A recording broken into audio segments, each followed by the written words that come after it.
Hello everybody, I'm Hater, and in today's video, I'm going to be showing you guys a Solar Titan build I like to call the Blast Furnace. And I'm not talking about that pulse rifle from Season of the Forge. No, this is a Solar Titan build, ladies and gentlemen. And we're going to break down what exotics I'm using, mods I'm using, and weapons I'm using so that you too can burn your enemies to ash in the endless amount of sunspots you're creating. But as per usual, guys, if you enjoy the video and you like the builds that I create, then leave a like on the video, leave a comment down in the comment section, anything you want to see me cover in the future. And if you really enjoy the content, consider subscribing to the channel and hit the bell to be notified so that you'll know when a new build video is out. Now with that out of the way, let's actually get into the build.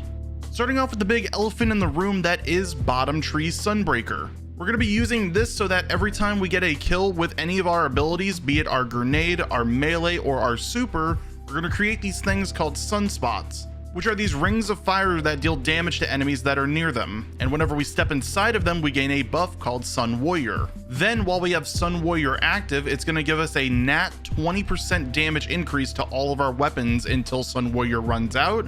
It's also going to continuously recharge our grenade and melee energy and allow us to throw more hammers inside of it whenever we have our super active. We're also going to take advantage of the other perk on Bottom Tree Sunbreaker called Soul Invictus. Every time we get kills with our abilities, it's going to give us health regen, grenade energy, and melee energy at the same time as whenever we have Sun Warrior active, we can also create more sunspots on the enemies that we kill. Overall, you're creating this gameplay loop of creating sunspots, standing in them to gain Sun Warrior to create more sunspots. For the mods that we're going to be running in this build, we're primarily going to be using elemental well mods. More importantly, the mod Bountiful Wells, where all of our well mods that create wells are going to create one more well based on how many of the mods we use. For example, if we have 3 elemental ordnance mods on, it's going to create 4 solar wells whenever we get a kill with our grenade. And in the case of this build, we're actually going to be using 2 of them. So whenever we get a kill with our grenade, it's going to create 3 solar wells. Then we're going to use the mod Well of Ordnance for whenever we pick up a solar well, it's going to give us more grenade energy back. And to top everything off, we're going to be using a Font of Might so that whenever we pick up a solar well, it's going to give us 10 seconds of 25% more damage with solar weapons.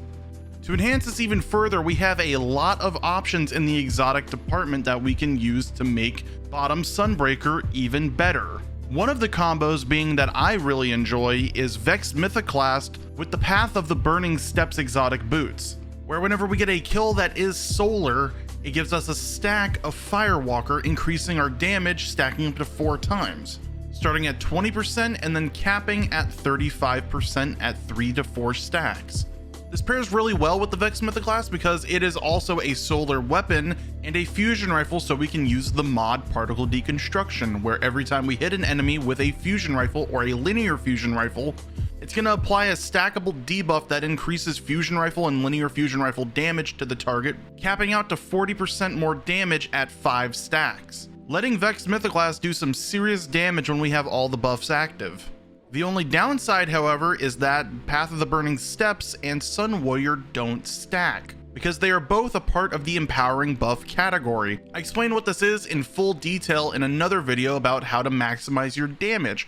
That will be in the description if you are interested in checking that out. But in layman's terms, it means that Path of the Burning Steps at max stacks is going to override Sun Warrior, meaning we don't get the 20% from Sun Warrior, we only get the 35 from Path of the Burning Steps at times 4. And because damage stacks multiplicatively in Destiny 2, which just means damage is all calculated at the exact same time, Vex is gonna deal some serious damage with all of its buffs active, making it a monster of an ad clear machine.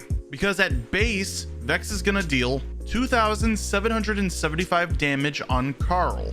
Then when we shoot him some more, that damage is going to cap out at 3,891 because of Particle Deconstruction. From this point on, we can just add up the damage multiplicatively, starting with the base damage of 3,891 because of Particle Deconstruction.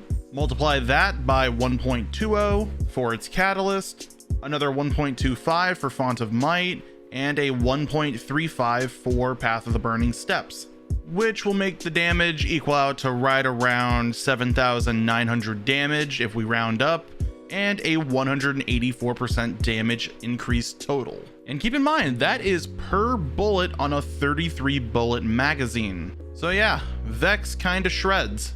Then lies the issue with some people out there who are just unfortunate enough to not get Vex, even though you're like 50 clears in. Do not worry, because I have you covered with a backup build. And that backup build just involves swapping out Path of the Burning Steps with another exotic, called the Phoenix Cradle, making it where your Sun Warrior lasts twice as long and all of your allies gain Sun Warrior also whenever they stand in your sunspots, allowing you to basically flex any weapon into any slot with this build, while also being able to support your team with sunspots at the exact same time. But I think, guys, that's actually going to be covering the video for today, funny enough. It's a bit of a short one, but I think I crammed enough information in it to help you guys out. But either way, I hope you guys enjoyed the video. Remember, same thing as usual in the intro, like, comment, and subscribe. Also go support me over at my socials. I'll catch you guys in the next one. Bye-bye.